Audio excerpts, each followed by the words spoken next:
Hi and welcome to this video about the simple COM server. That's the second part. If you haven't watched the first one, I highly recommend you do that because I'm going to continue right where we left off from part one. As a very quick recap, what we want to do is to implement the COM server. And what we've done so far in the previous video is implement a class factory that knows how to create the actual COM object upon request, using the iClass factory interface and implementation of the create instance method. So we have our DLL, but we're not done just yet, and we haven't yet tested all these things with a proper client. This is where we're going to have to complete things in this video. So first we had this DLL get class object, which is supposed to be exported from the DLL. In order to export that, we have to do a couple of things. One of them is to change the definition here using extern C. This makes the function a C function rather than a C++ function, which would prevent name mangling. I don't really have time here to cover that, but basically in the C world, when you have a function name, it could be just one, but in C++, a certain function could have many overloads, each having different parameters. So we have to export things using a C style way because this is how get proc address, the function has an easier time where we need to provide just the name of that function. The second thing to do in order for this function to actually be exported is to export it. And the best way to do that is to add a file to the project. Let me add that file, which is called the module definition file. So module definition file, it should have the name of the project or the DLL. That's going to be RPN calc server, but technically could have another name. And what we want to do here is to write the names of all the exports. In this case, we have DLL get class object.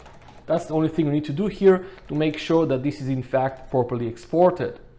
So let's try it out. So I'm going to build the application here. You can see I have a warning here saying that I should have the private modifier here on this function, simply indicating that it's not going to appear in the resulting lib file because COM DLLs are loaded dynamically and never using a lib file. So it's just a way to kind of remind me that it doesn't make much sense to have that in the lib file, but it doesn't really matter in practice. It's just something we want to do to make at least the linker happy, or at least very happy. So now if I go ahead and open some tool, say total PE, that allows us to look at PEs. You can use any tool you like. Here's our DLL. Let me just go ahead and drop it here. So if you look at the exports now, we can see there's a single export here called DLL get class object, exactly what we want. Okay, great. So we have that. Maybe we can now move over to writing our client, or at least the first client, and see if that's going to work out for us. So let's try. I'm going to add another project to this solution. Going to be a simple console C++ application for now. We'll add another kind of client later on. Let's call that test calc, whatever name works. So we have the normal C++ console application here. I'm going to add the classic includes for a windows.h and stdio. And now we want to do some stuff. We want to use this RPN calculator to do some work, such as this 1 + 2 × 3 expression we've seen in the beginning of the first video, the previous video. So the first thing we need to do is to call the coinitialize function, as we've seen. This is about initializing COM. It's not really entirely accurate. It's like kind of generic here. It's actually entering the thread into an apartment, but we'll keep that for another video. But we have to do that in order to perform any kind of work. And now we need definition of the interface. Remember, we had all the interfaces here in this file. We have here all the interfaces and the GUIDs. So we need this file to be shared with clients as well, so they know how to talk to the potential COM objects here. And notice this file has no implementation whatsoever. We'll never include implementation because COM is a binary standard, could be implemented in any language really, as long as the idea of vtables is properly implemented. So we need to take this RPN calc server and include it. I'm going to go ahead and go back to my parent folder here, and we have the RPN calc server header file. Notice I'm not going to include any implementation, just this generic set of definitions. So now I have the IRPN calculator as a type I can work with. Let's call that pcalc. And I'm going to use the co-create instance function we talked about in a previous previous video. We need to provide the class ID. So we have one implementation called simple, I think RPN calculator or something, RPN simple calculator, okay, good enough. That would be the class ID selecting a certain implementation. Then we have an inode pointer we don't care about. This is for aggregation purposes. The class context is all, indicating I don't really care whether the target is in a DLL or executable. I don't, just bring me some implementation, specifically this one, don't care where it's actually implemented. And the interface I will require in order to do some useful work is of course IRPN calculator, and the result is going to land inside pcalc. So I'm going to cast that to void star star. Again, if you're a C++ developer and prefer to use the more, I would say, elegant way, which is using reinterpret cast, feel free to do that. But I'm not going to do that, just to make things a bit easier on the eyes at least, even though it's not perhaps as best as you could probably make it. The final result, of course, is the same. So if this works, then we can do stuff. And once we're done, we have to call the release method, not to say we're done working with the object. And that's basically it. But let's do some things here. So we have pcalc here, so let's push some values. We have the 1, 2, and 3. Let's go ahead and push them. We have the methods we implemented in the previous video. And now I can use the add method. Sorry, first we need to multiply. So let's multiply, and then we're going to add. And then finally, we need to pop the final result from the stack. So I'm going to use pop here. I'm not doing any much error handling here. This function should just work, but regardless, normally you would probably do proper error handling. I'm not going to do that to save some time. And you can finally display the result here, which is supposed to be that 7 that we've seen in the previous video. Let's just go ahead and do that. Okay, so let's see if that actually works.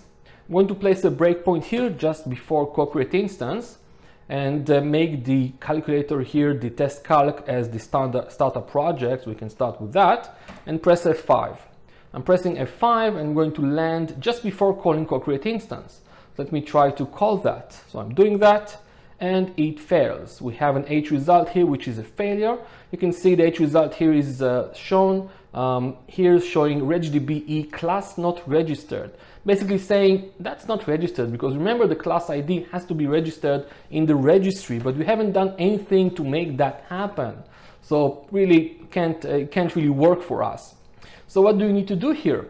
Those of you that have some COM experience perhaps might be familiar with this magical tool called regisvr32. So if we run regisvr32, let me just change to the appropriate directory. Maybe if I use this tool here and pass my DLL here as a parameter, it will register that magically in some way. So if I try that, this is what I get. It says that it was loaded, but the entry point DLL register server was not found. And so regisvr32 really is not that magical after all. It doesn't really know how to register anything. The only thing it does is to load, or the main thing it does, I would say, is to load DLL given and then calling this entry point called DLL register server. Since we haven't exported such an endpoint, this simply fails. So nothing would actually work. So how do we register that in the registry? One way is to go to the registry editor of our choice and just go ahead and manually add the required parameters. But a better way is to in fact export that DLL register server function. Let's go ahead and do that.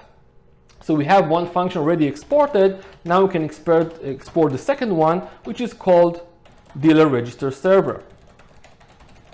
And there's also the opposite one for unregistering, but we'll just stick with the simple registration here. And so the way this should work, if we go to the classic registry editor, let me open that up. So you might recall that in terms of registration, this is how it works. We have HKey class as root. Under that we have CLS ID, and this is where we should find the appropriate class ID. And we should have here something called improc server 32, which indicates the path to the DLL. So we have to create this key here. If we create this key and add in the default value the path to the DLL, then we should be good to go. That's kind of the bare minimum we have to do in order for co-create instance to have a chance of succeeding.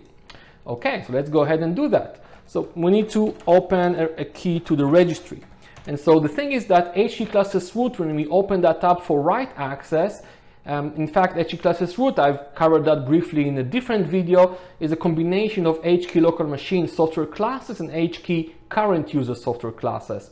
And if I just try to access classes root with a write access, it will try to write in local machine, which would require me to have administrator privileges, which I can get by rerunning the application here, maybe launching Visual Studio with admin privileges. That would work, but instead let's just write into HKey current user. That means that this particular class will not be available to other users, but fine, that should be good enough for our purposes here. So we need this thing here, but we do need to be more careful there. So first we need to open a registry key. So reg open key X, that would be the API to use. The key is HKey current user, that's going to be our root key. And then we need the sub key, which is going to be that long-winded thing. So of course, no computer here, just software, and then classes, like so, and then class ID, and then of course the appropriate class ID, which is the one we have defined. So we have to make good on our promise that this will be the class ID. We have to use specifically this one. This is how also our class factory implementation works out, by looking for this specific class ID. So we need to paste that here. Let me do that. Here it goes. And we have in-proc server 32. Now, since we're using C and C++ or C++, here we have to double each one of these backslashes, so it's interpreted correctly as a backslash and not as an escape character. So we can do that. It's also possible to actually use C++14 feature to have that removed, but I'm not going to cover that. It's not that important right now. I need to make sure I have no errors here. So we have software classes, CLS ID, and that class ID in-proc server 32. So that's the key we'd like to open. But in fact, it's not really open. It's about creating the key. We actually have to create the key because it's unlikely to exist right now. So we have the key here. We have the sub key.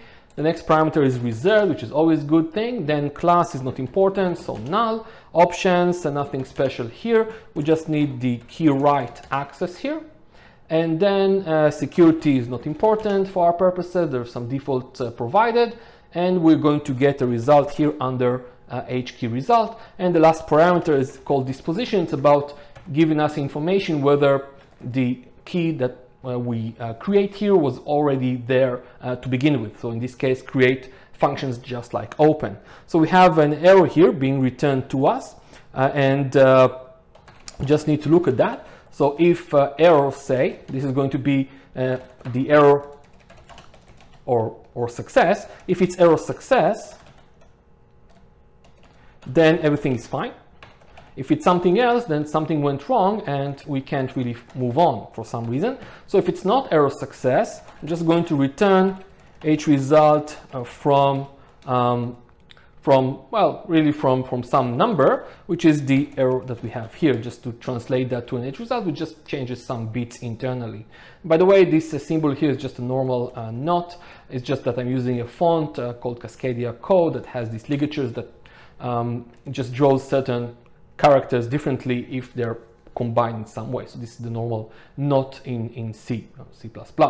So if that works, great, we have a key we can work with. Now we can go ahead and write the value here. So we have rage key, a write or something. So we need to now write the information. So let's go ahead and do that. Let's reg write value, set value W, something like this. So we have our key, the sub key. In this case, there's no certain sub key here. We just take whatever we have already opened, and the type is going to be a string. So let's use regSZ here. The data itself is the path to the DLL, which is not clear how we can get that, but we'll get that very soon. Let's just assume that we have an H instance to DLL. So let's go ahead and add a variable here. In fact, I can even add that locally. So let's say we have extern here, H instance of the DLL.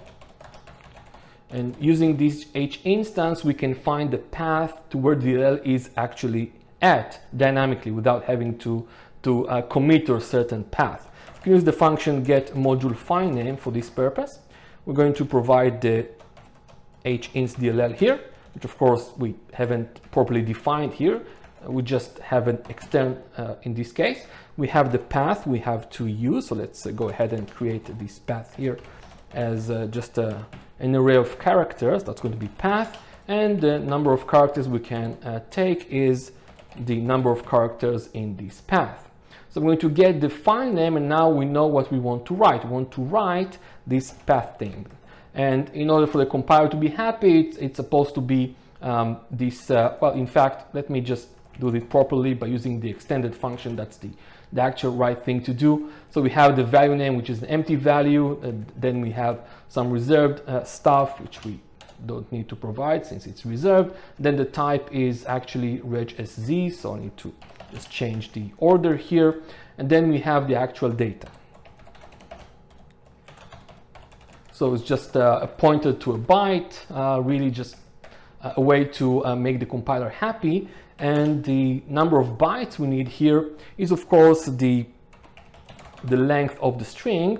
That's going to be the length of path plus 1 for the null terminator, and then multiplied by size of white character, which is simply 2, because we have a Unicode string here which we have to write. So once we have that, and again we hope this thing works.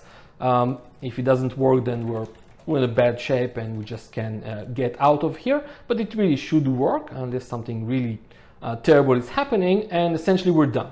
So now we can go ahead and close the key here to be nice and return SOK, indicating success.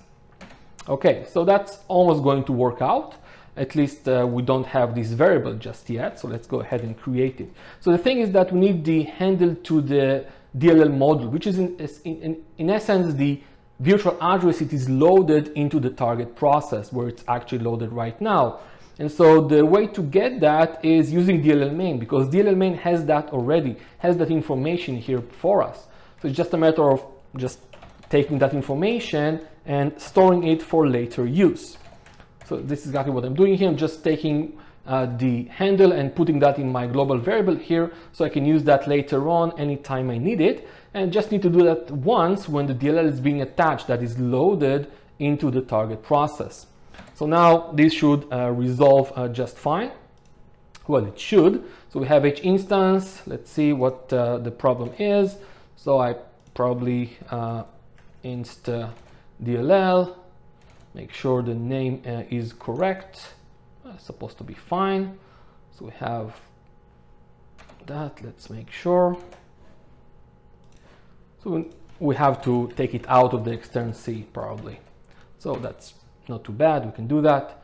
So that's fine. There's another cast here we might want to do for the compiler to be happy, but other than that, it should be fine. So now we can try registering it. So let's go ahead and register the DLL here, see if it works.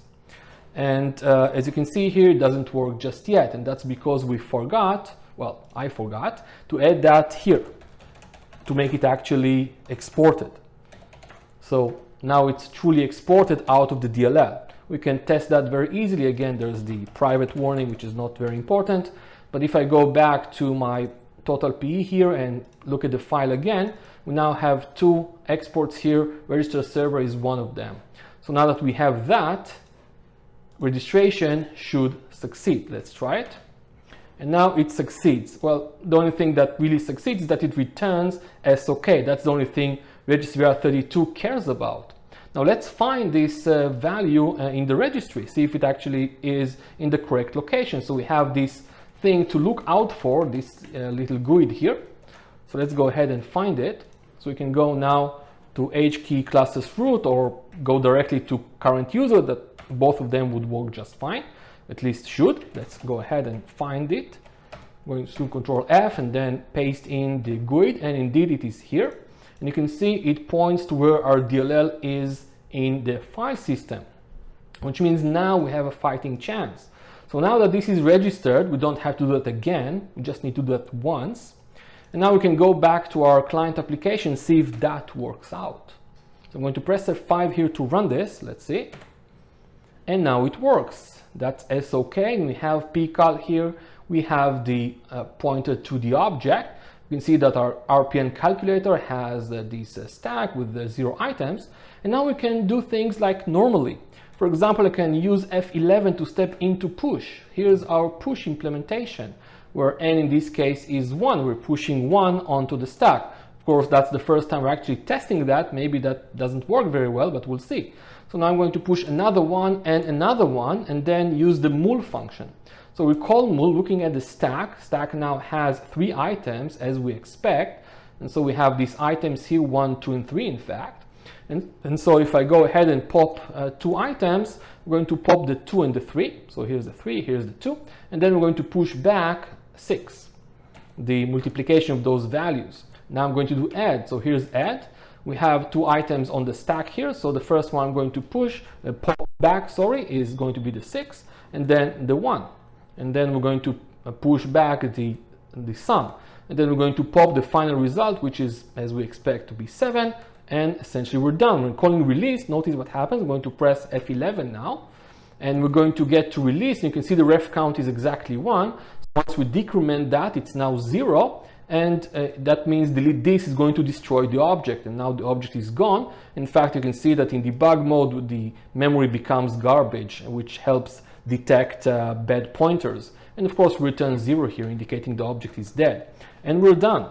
But before we move further, let's look at our class factory stuff. We didn't really see how that came to be. So we expect the create instance function to be called. In fact, even before that, we expect the class factory giver, which is DLL get class object, to be called by co-create instance, which actually calls co-get class object, if you remember the previous video. So if I go ahead and press F5 again, one thing to note here, before even I get there, that at this point in time, if you look at the list of modules in the process, I don't see anything related to RPN. So if I look at RPN something, it doesn't exist here just yet. But once we go ahead and press F10 here, then this RPN calc server is now loaded automatically by COM. If you look at the call stack, you can see some fairly hairy call stack here. We're calling co-create instance here, and before that returns, we have some internal calls happening here in COM base. COM base is the core DLL that implements COM stuff on Windows, in modern Windows. And so at some point it goes ahead and calls our class factory, well, indirectly by asking for a class factory using this function, using its export DLL get class object. And the class it is asking for is exactly our class ID, which means that there's a chance for us to return that by using query interface here. So I'm going to press F11, and here goes. And now it's asking for a certain interface, which of course is iClass factory. This is what co-create instance always asks for.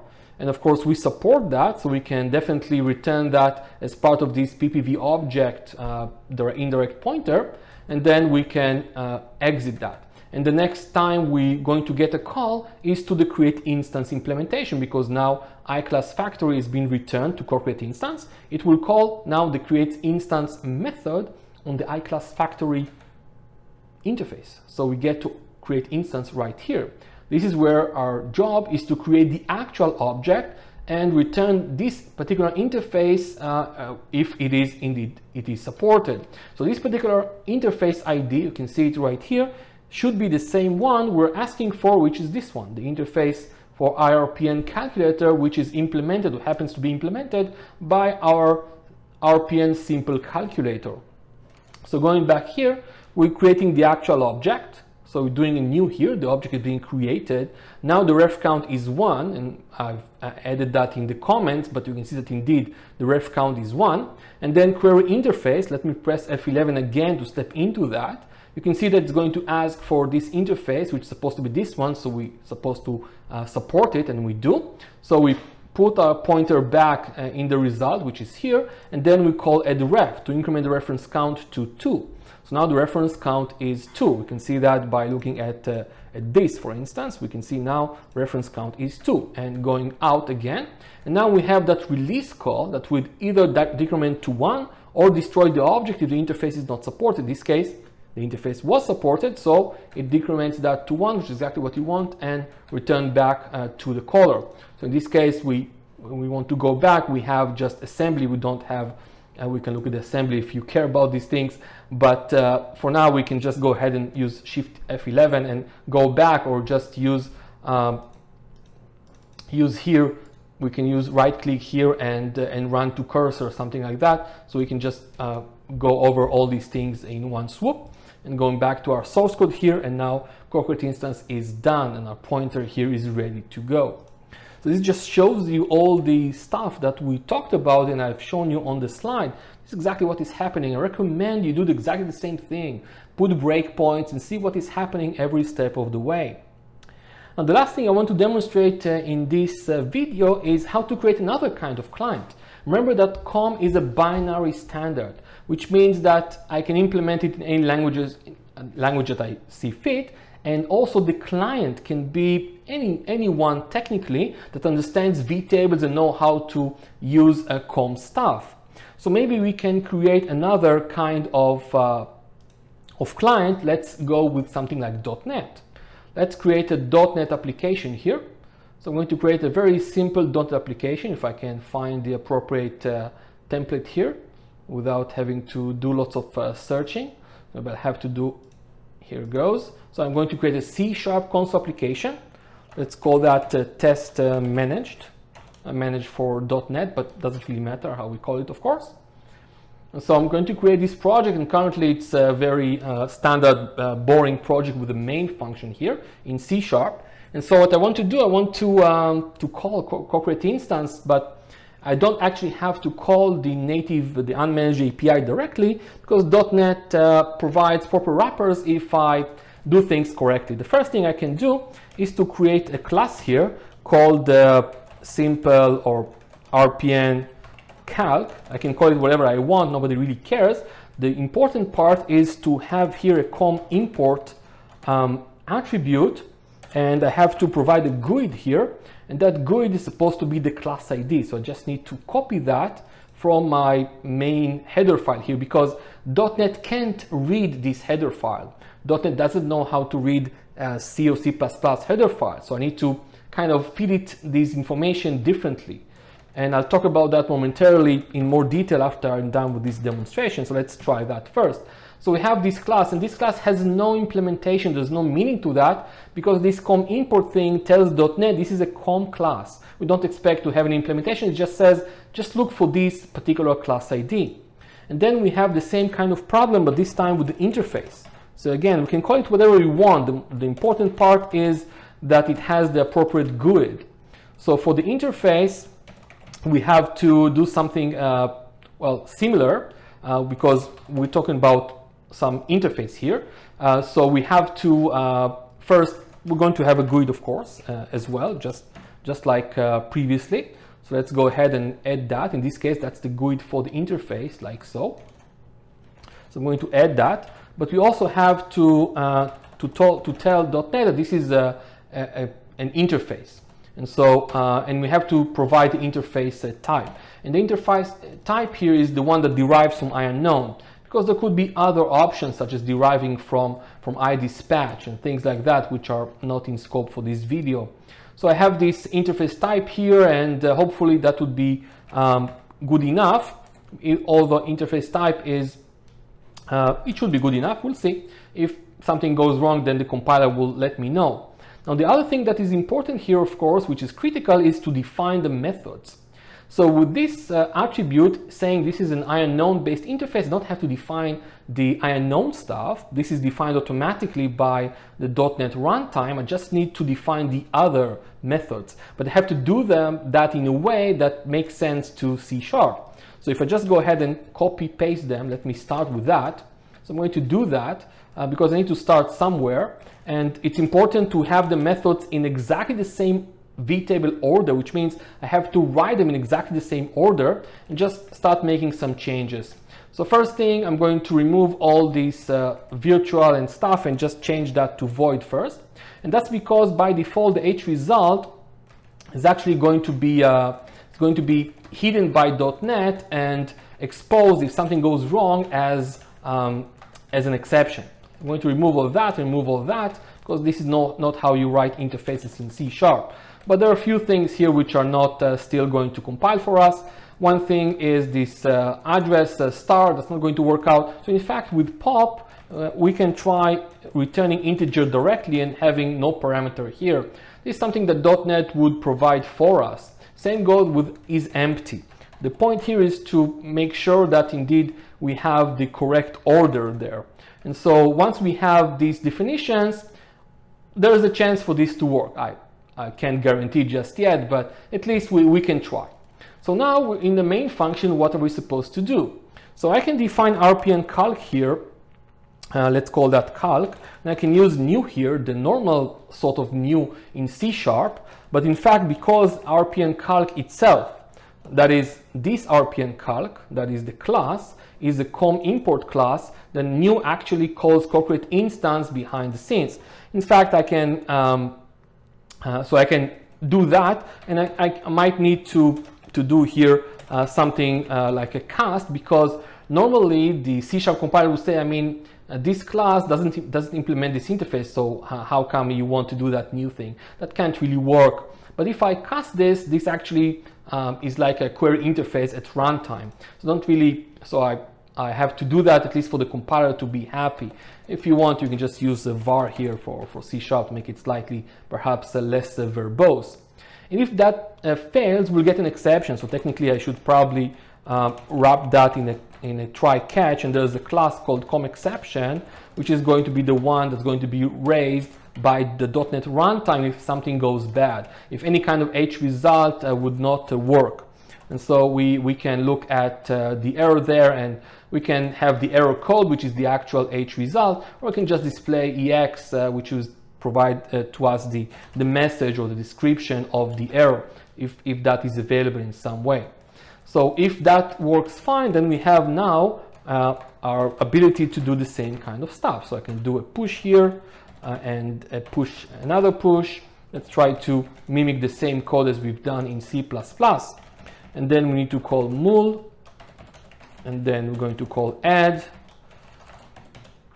And finally, we're going to get back the result by using pop and write that out. Do something like this, say, okay, so we have result, and the result is a result. Well, at least I can try if the IntelliSense here will play nice. And that should be good enough. Okay, so let's see if this compiles. It seems to compile. Whether that's going to work out, that's a different matter. So let me go ahead and first make this startup project and press F5 and see what we get. Yes, I'm running that, and something doesn't seem to work very well. We get some kind of error. You can see there's some kind of exception here. We didn't even manage to catch that exception. Let me just put a breakpoint here, and let's run this again, see what we get. And we get to the exception here. Something here is definitely wrong. And you can see something class not registered. Trying to tell me that class is not registered, which sounds very weird. We definitely registered the class, and I've copy pasted the GUID correctly. So what is going on here? So here's the thing. We created the 64-bit DLL, and the application for .NET here by default is using this idea called any CPU, which means it can compile. It compiles kind of in a neutral way, and then at runtime it decides one way or the other. And the default decision actually 32-bit. So if I go to the properties of this application and go to build, we should see that it says prefer 32-bit, which in fact in this case I don't want. I actually want that to prefer 64-bit. That's in fact what I expect to have in all cases. But in this case, since this is a classic .NET, for compatibility reasons, it prefers 32-bit, because 32-bit is also going to work on a Windows system normally. But once you have a 32-bit executable and 64-bit DLL, that can't match. So a 32-bit executable cannot load a 64-bit DLL and vice versa. So that's one thing that is probably wrong. Let's go ahead and try this now. So I'm going to build and run, and hopefully now we get something different. And indeed we get something different that says invalid cast exception, which perhaps is not really understandable exactly as the real problem, what the real problem is, but it says query interface somehow failed. So it tries to use this interface ID to query interface for the object, but it returned no interface, not supported, which is really very weird. I mean, we know this interface is supported, we implemented that, we tested that with C++, so how come it's not supported? So that's something you can't really guess unless you know quite a bit about COM. So what we need to do here, in fact, is to call coinitialize. Now, in the C++ world, we called coinitialize directly. In .NET, in fact, by default, for the main thread, .NET calls coinitialize EX with the multi-thread apartment, which is something that we can't really support here right now because of something that I might discuss in a future video. The solution to that is to ask .NET to call the normal coinitialize, that is the one that's entering the thread into a single thread apartment STA rather than the multi-thread apartment MTA, and that would make the object or the class that from which we create objects to be compatible with the caller thread. So this should be better. Let's give it a shot. So let's see, and now it works, no exception. So now we have push here, we have another push, multiplication, addition, and we have, of course, the DLL itself is loaded into the target process. It's not shown here directly because by default the .NET only shows managed DLLs, and this is a native one and unmanaged one, but it is here anyway. And in fact, if we enable debugging to have unmanaged capabilities as well, we'll be able to see everything, all DLLs. In fact, we could even debug by stepping into the C++ code from C#. I'll let you try this out yourselves. And here's our result. It is 7 as we expect, so we get that 7 as output, and indeed it works as we had hoped. So now we have another client here. This should give you a sense of how COM works on the server side of things, at least when implementing a DLL. Just as a quick recap, we had to create 2 exports. One of them is always mandatory, which is DLL get class object. That's the one that returns the class factory. In this case, we're supporting a single class. That's one kind of object we know how to create. So there's just the one, but if we would support more than one, then we'd have multiple if statements here, each one being supported by a different class factory, but all implementing the iClass factory interface, which is what typical components do. And then the second function is not strictly necessary. It's about registration for the classes that we support. And COM DLLs normally support this function in order for registry32 to work seamlessly. Without it, we have to use some other way of entering stuff into the registry, such as using a reg file, for example, or stuff like that. Definitely works, but it's much better, much more elegant, and easier to work with, at least from the client's perspective, when the DLL knows how to register itself, which represents by this function working successfully, returning SOK. If this is the case, then everything is good and we are good to go. To complete that, we'll probably need to have the opposite function. It's called DLL unregistered server. It is something that works if we use registry32 with the /u parameter. In this case, it won't work, of course, because we haven't implemented that. But again, that's a good thing to implement. And typically, when we work with COM, we use smart pointers and we use other helpers such as libraries like the Active Template Library or Windows Runtime Library to help us with some of this boilerplate. We don't really want to write this kind of code manually. We'd like some other helper to generate that for us, but for now it's very educational to see what is happening every step of the way. So I hope that makes sense and increases your understanding of COM. Feel free to play around with this example, and we'll create perhaps a more interesting example in a future video that integrates with Windows Explorer.